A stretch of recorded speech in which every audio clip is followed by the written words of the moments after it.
Bueno, pues hoy lo decíamos, nuestro invitado de Zscaler es Carlos Muñoz, él es responsable de ingeniería de ventas en la compañía. Carlos, buenas tardes, bienvenido, ¿cómo estás? Hola, buenas tardes, muchas gracias. Oye, había dicho que te íbamos a preguntar por esta noticia. El 85% de las compañías asegura haber recibido un ciberataque en el último año. Al menos un ciberataque, un 85%.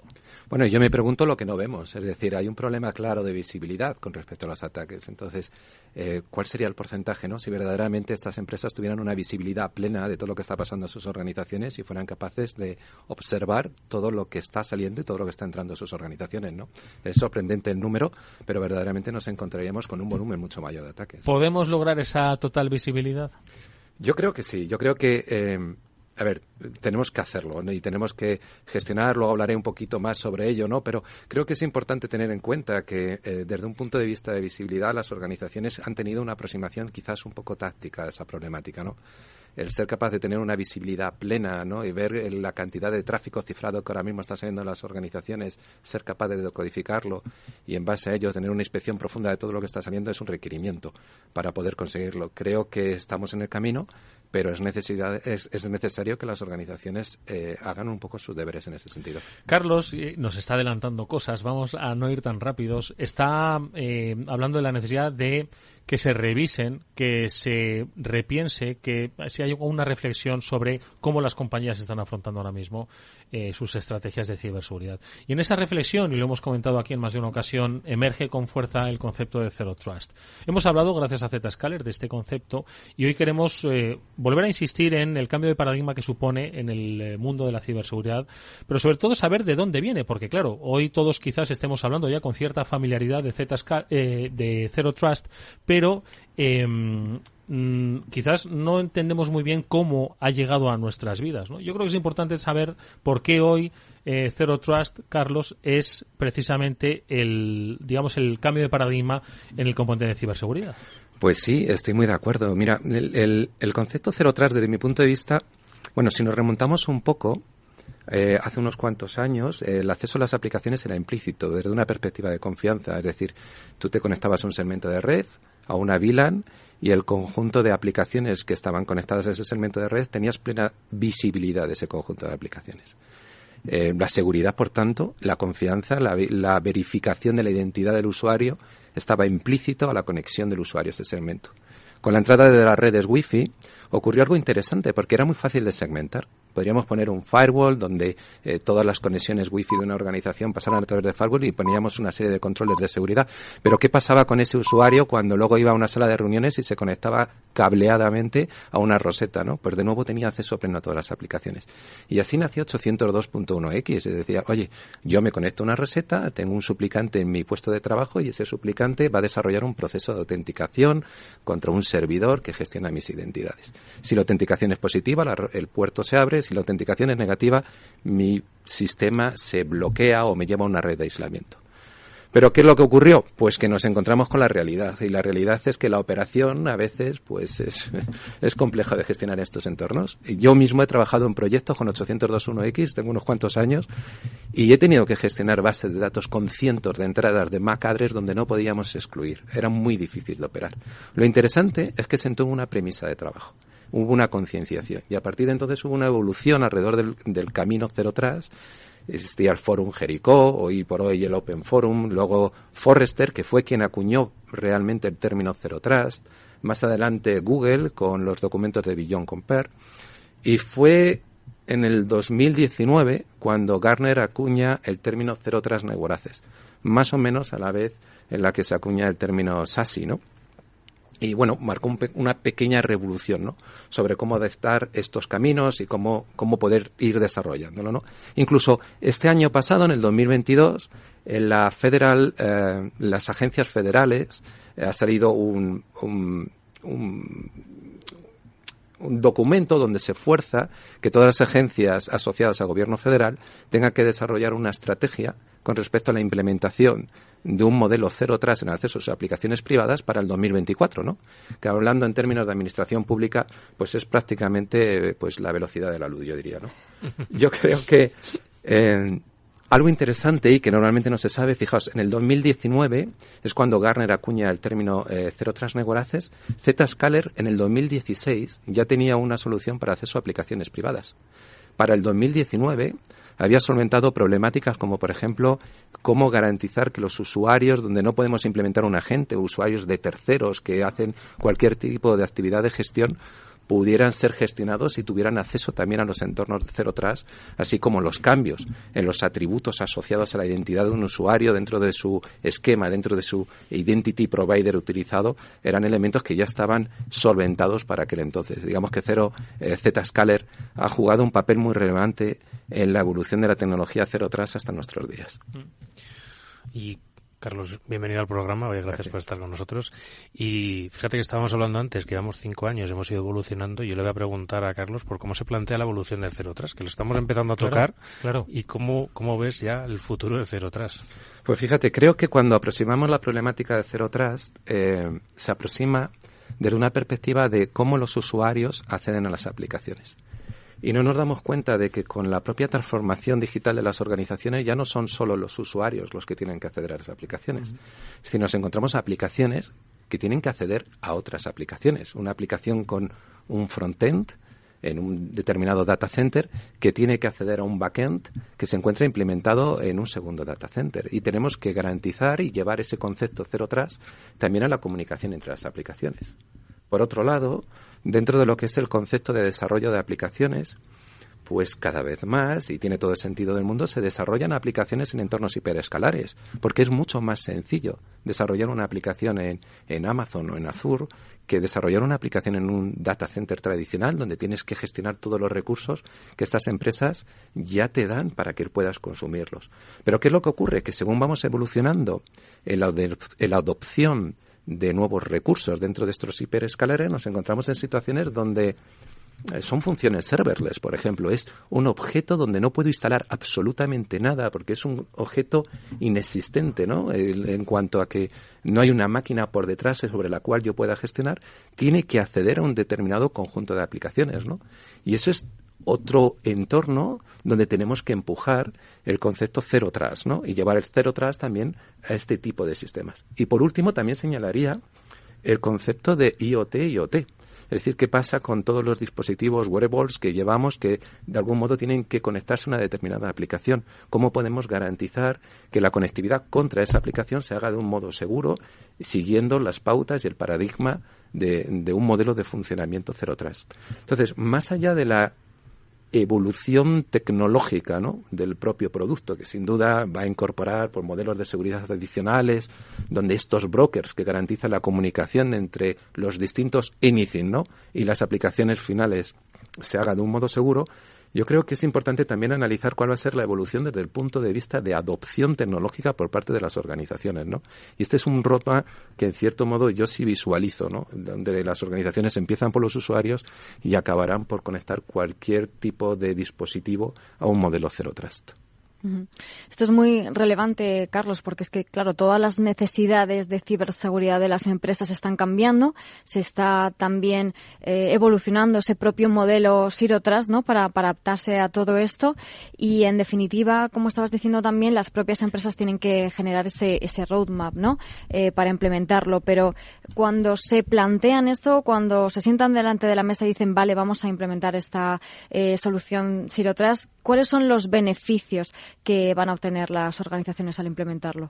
Pues yo creo que todo está un poco vinculado a este concepto de transformación digital, ¿no?, de lo que hablamos bastante, ¿no? Al final las organizaciones, y de un modo u otro, tienen que evolucionar y tienen que crear un modelo que permita consumir aplicaciones de un modo deslocalizado hacia el usuario y ser más eficientes, ser más competitivas. Sin duda la transformación digital es necesario, ¿no?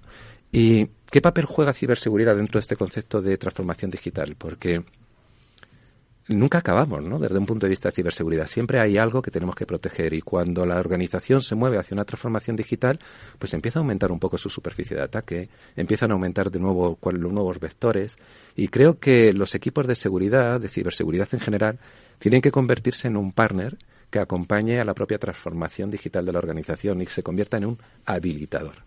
Entonces, el punto es ¿qué es la transformación digital, ¿no? Desde mi punto de vista, la transformación digital reúne como 3 grandes evoluciones, ¿no? Una evolución en el paradigma de cómo se utilizan aplicaciones y qué aplicaciones se utilizan. Es decir, las organizaciones empiezan a adoptar aplicaciones SaaS, ¿no? Empiezan a mover aplicaciones a los entornos hiperescalares, ¿no? Plataforma como servicio, infraestructura como servicio. Cuando las organizaciones empiezan a adoptar este conjunto de aplicaciones, muchas de estas aplicaciones se diseñaron para que fueran consumidas de manera directa.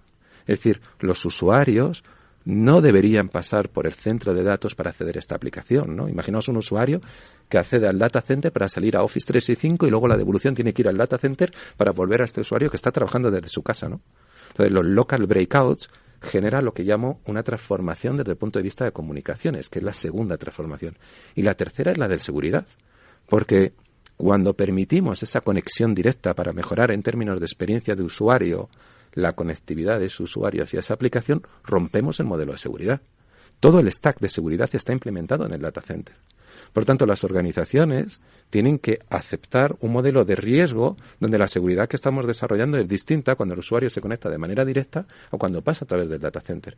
Esto es algo que tiene que cambiar y forma parte de la tercera transformación que considero que en suma es lo que yo denomino la propia transformación digital o el camino que tiene que darse para que los departamentos de ciberseguridad ayuden en este proceso. Recientemente hemos desarrollado un informe, ¿no?, que se llama El estado de la transformación Zero Trust.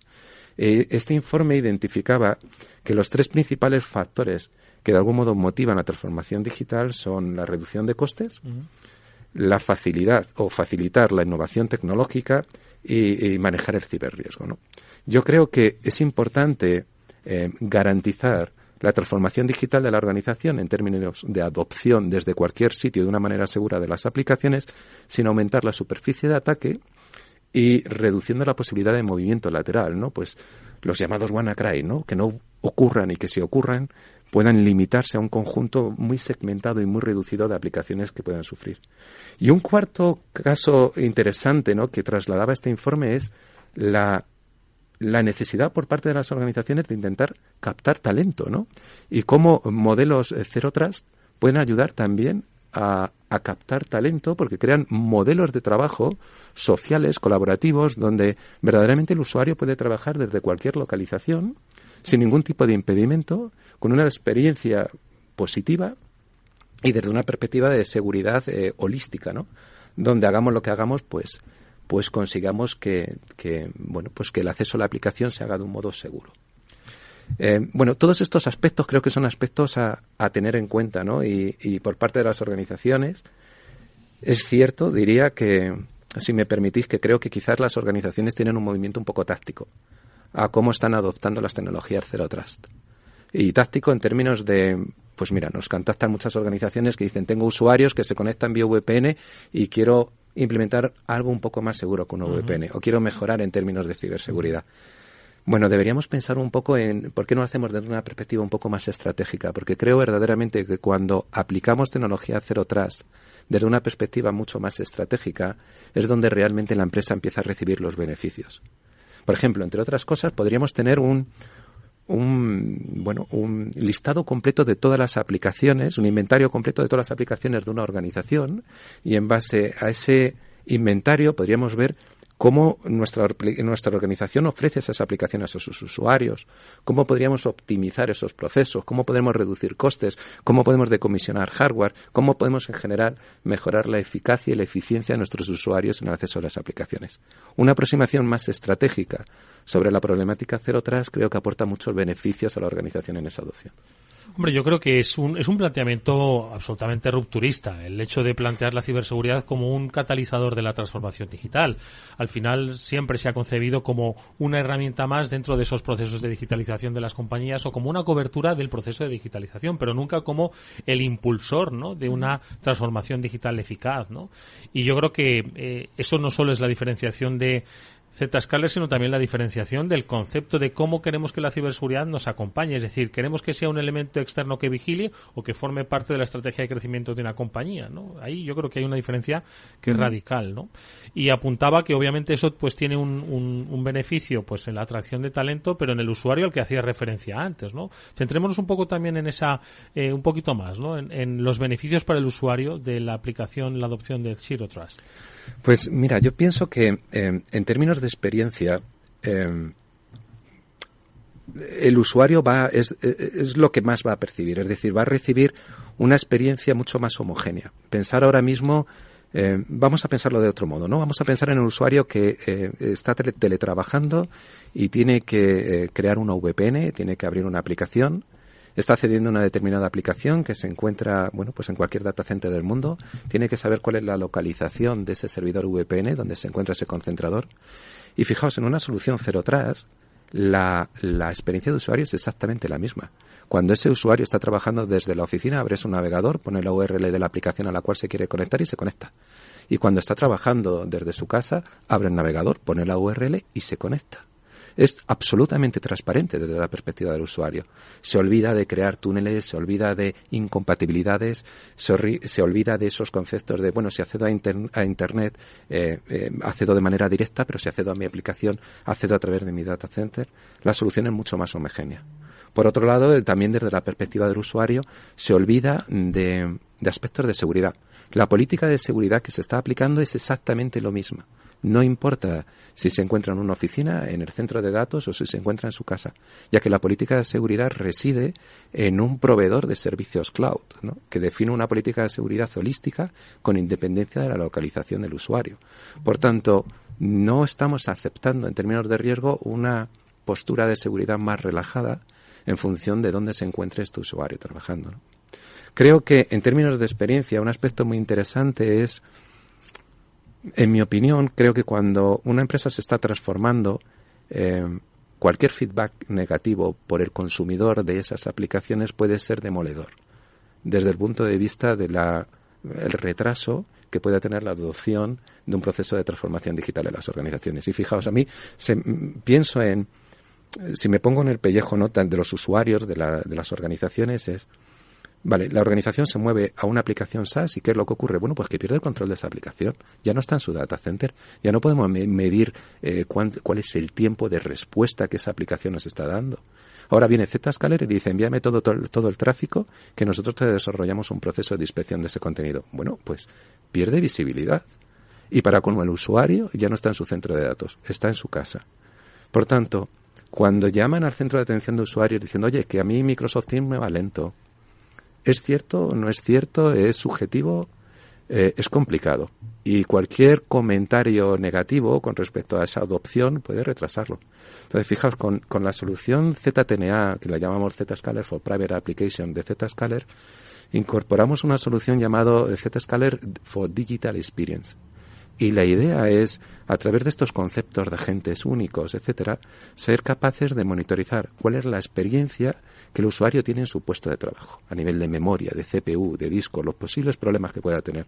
Cómo se está conectando a su punto de acceso Wi-Fi, si hay latencia, de su punto de acceso Wi-Fi a su ISP, de su ISP a su Tier 1, de su Tier 1 a los sistemas autónomos que llegan a través de Zscaler y en última instancia a esa aplicación Microsoft Teams que es también interrogada para extraer información y saber cuál es el jitter, cuál es la latencia.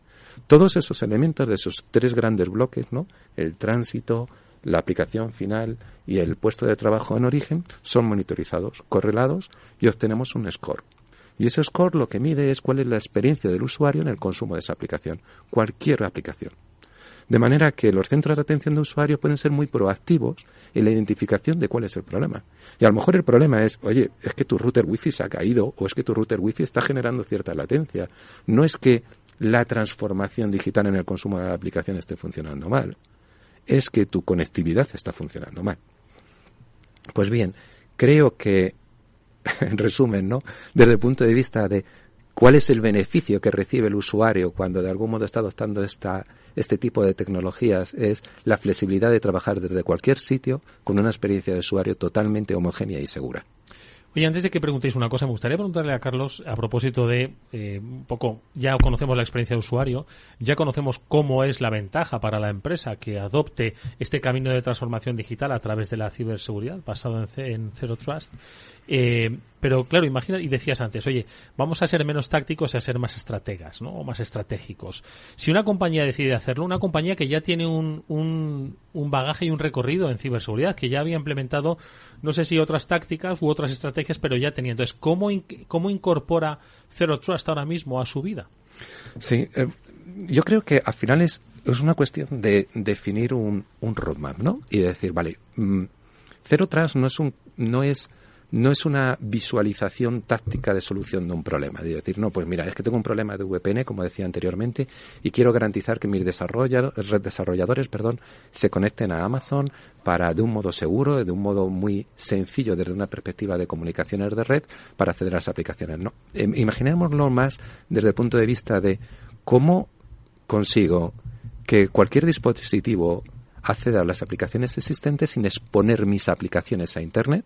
Por tanto, nadie me puede realizar ningún tipo de ataque de negación de servicio, no pueden atacar lo que no ven, reduciendo el potencial movimiento lateral y, por tanto, si un usuario tiene cualquier tipo de problema, esa amenaza, no salte a esos dispositivos, a otros dispositivos lateralmente. Y ahora, ¿cómo puedo llevarlo a cualquier elemento dentro de mi organización? Aplicaciones privadas que se encuentran en un entorno SaaS, aplicaciones privadas que se encuentran en mi data center, usuarios internos que acceden a aplicaciones internas y no quiero facilitar ese potencial movimiento lateral, es decir, quiero segmentar mis aplicaciones al máximo, quiero identificar cuáles son mis aplicaciones y quiero hacerlo de un modo muy sencillo, es decir, no tengo por qué conocer previamente las aplicaciones existentes dentro de mi organización. Creo que si empezamos a pensar en una adopción holística de la problemática Zero Trust y de garantizar accesos a aplicaciones privadas de manera segura sobre cualquier dispositivo, las organizaciones se van a dar cuenta de que el modelo ha cambiado, de que ya no tiene que crear una línea MPLS entre una oficina remota y servicios centrales para acceder a una aplicación, de que se puede compartir a través de Internet, de que podemos tener unos ahorros de coste porque no necesito un stack de seguridad inbound para que todo el tráfico entrante, una vez decodificado por mi terminador de túnel, sea inspeccionado antes de salir a Internet, que la experiencia de usuario es más óptima, que la velocidad es más óptima, que puedo incluso implementar mecanismos más avanzados de inspección. Hoy en día la exfiltración ocurre mediante tunelización de tráfico sobre servidores DNS. Entonces, o inspeccionas ese tráfico, y ahí ya no estamos hablando del tráfico de navegación. Hablo de inspeccionar el 100% del tráfico que cualquier usuario genere contra Internet y garantizar que ese tráfico es seguro. Este nivel de integración en la implementación de contramedidas, donde implementar una tecnología como, por ejemplo, Browser Isolation, ¿no? Para conseguir que el contenido activo de una página web no se ejecute en el browser del cliente, sino que se detone en un entorno seguro y aislado. En una tecnología de características Zero Trust es tan sencillo como hacer un clic, literalmente un clic. No hay que implementar infraestructura, no hay que gestionar cambio. ¿Cuál es el capacity planning cuando de repente vino el COVID y nos fuimos todos a casa? ¿Cuántos túneles tenemos que terminar para que eso empiece a funcionar? Bueno, estamos hablando de una solución SaaS. Enviémosle tráfico y que escale horizontalmente y que de algún modo se adecue a las necesidades de tráfico que tiene una organización que acaba de mandar a 50.000 empleados a trabajar a su casa y que empieza a utilizar Office 365 y a compartir documentos entre ellos. Y garanticemos que la fuga de información se haga seguro. Esto es una adopción estratégica de una problemática Zero Trust. No es una adopción táctica para mejorar un problema de análisis de sandboxing de los ficheros que me estoy descargando cuando estoy navegando. La verdad es que es muy interesante todo lo que nos está contando Carlos. Y yo le quería preguntar por un tema, yo creo que ha sido el leitmotiv casi de 2022, no tanto en el mundo de ciberseguridad como... Y lo será de 2023, ¿eh? Del mundo tecnológico, como es la inteligencia artificial. Yo creo que vivimos un momento de revolución en inteligencia artificial, con inteligencias como ChatGPT, como Whisper y como tantas otras cosas que están saliendo de la mano de OpenAI o y de tantos otros fabricantes en la parte del mundo de inteligencia artificial. Zscaler está trabajando también en la parte de inteligencia artificial. Sí, la verdad es que muy de moda, ¿no? Yo estoy todo el día ahí haciendo pruebas con ChatGPT y me lo paso bastante bien. Sí, mira, yo en mi opinión creo que a mí lo que me impresiona de ChatGPT en cierto modo es el corpus de información que ha utilizado para ser capaz de dar respuestas casi a cualquier pregunta, ¿no? O al menos a todas las que yo he sido capaz de emitirle. Algo similar le pasa a Zscaler. Mirar, el número de transacciones diarias que Zscaler soporta son de 270 billones de transacciones. Google ahora mismo está en 19, para daros un contexto. El corpus que tenemos es descomunal. Con ese corpus, pues deberíamos hacerlo muy mal para no crear un conjunto de datasets que nos permitan modelar algoritmos no supervisados para mejorar transversalmente las capacidades de inteligencia artificial de la herramienta, ¿no? Aspectos como, por ejemplo, la automatización, la definición de reglas de contención. Yo creo que los equipos de ciberseguridad realmente lo pasan mal a la hora de decir, ¿esto lo debo bloquear o no lo debo bloquear? Bueno, pues imaginemos de nuevo que tengo un clic tan sencillo donde digo, bueno, pues deja que un sistema experto tome esa decisión por ti y que decida si esto lo aíslo o si esto lo bloqueo y qué decisiones puedo tomar, ¿no? Reducción de falsos positivos, autoclasificación de contenidos, ¿no? Algunos ejemplos donde lo utilizamos, ponía antes el ejemplo de Browser Isolation, ¿no? Pues un caso de uso muy adoptado con respecto a Browser Isolation, ¿no? Es, oye, si la página web está categorizada como desconocida, porque es una página web de nueva creación, pues quiero permitir que el usuario acceda a ella, pero el contenido activo de esa página no quiero que se reproduzca en el browser del usuario, sino solo un stream de píxeles relativos a los vídeos y a las imágenes de esa página, ¿no? Vale, pues activando inteligencia artificial podemos hacer que sea un sistema experto el que dictamine cuándo vamos a llevar una determinada página a Browser Isolation. Otro aspecto, por ejemplo, que me llama mucho la atención es con sandboxing. El detonar un fichero en un entorno de sandboxing seguro puede llevar minutos. A lo mejor te lleva 4 minutos la detonación de ese fichero. Pero tenemos millones y millones de indicadores de compromisos que nos permite anticipar que el fichero que estamos analizando es sospechoso y en base a ello no esperar a que el fichero haya sido detonado para tomar una decisión, ¿no? Entonces, yo creo que se abre un mundo muy interesante. Para mí el tema de ChatGPT es apasionante. Mira, yo soy un programador frustrado. En mi tiempo libre pues cojo el Python y empiezo a hacer cosas, pero soy tan malo que soy un beta tester de Copilot, no para hacer las cosas bien, sino para que me eche un cable. Y en alguna ocasión, cuando he descrito el programa que quería solventar, pues me ha pasado una cosa curiosa, porque el código que me ha propuesto era un código que sí que era funcional, pero no era seguro. Porque de la ciberseguridad sí me dedico, y ese código no era seguro. Okay. Y el corpus en el que se está basando ChatGPT, cuidado, es un corpus donde hay muy malas prácticas con respecto al desarrollo de software. Y ahí entran conceptos que no hemos hablado, pero quizás sea interesante, que es, ¿puede una solución Zero Trust desarrollar un modelo de virtual patch sobre aplicaciones que son susceptibles de sufrir algún tipo de ataque porque han sido codificadas de una manera errónea? De manera que puedo retrasar el parcheo de esa aplicación y adecuarlo en mi gestión de cambios, pues es quizás otro caso de uso, ¿no?, que donde una solución Zero Trust también tiene cabida.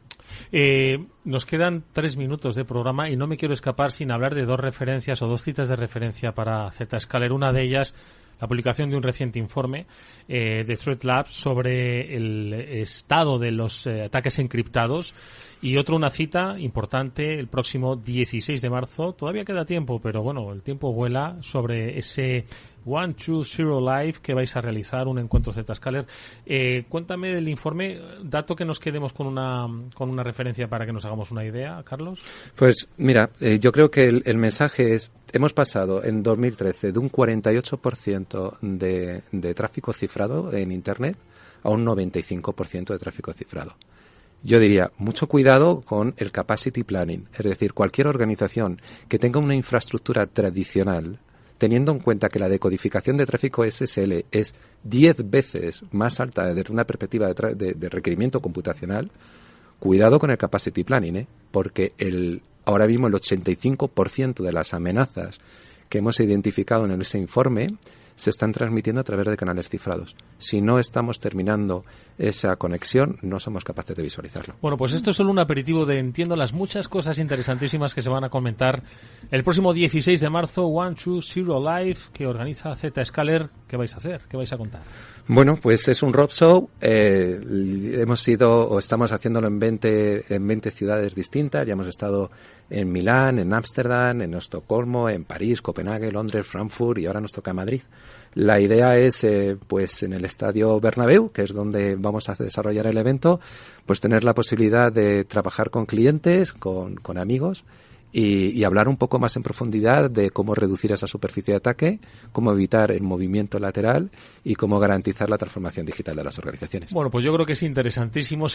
Hoy hemos concentrado de una manera además interesantísima con nuestro invitado, ¿verdad, Pablo, Mónica? El cambio de paradigma, ¿no?, de la ciberseguridad que trae Zscaler, y yo creo que ha sido interesantísimo, ¿eh? Es apasionante este panorama, y además yo creo que Carlos, nos has dejado algunas cosas sobre la mesa para seguir hablando y conversando sobre ellas más en profundidad. Esta última parte me ha parecido muy interesante. Las también, que nos ha contado aquí dentro, pero también las que nos ha contado fuera. Esas ¿También? nos las guardamos para algunas nosotros. no se pueden contar. Carlos Muñoz es el responsable de ingeniería de ventas de Zscaler. Ha sido un placer tenerte por aquí, Carlos. Muchas gracias por la invitación. Mucha suerte para el futuro. Amigos, nosotros nos vamos. Pablo, Mónica, nos vemos el próximo lunes. Hasta el siguiente. En un próximo Cyber After Work.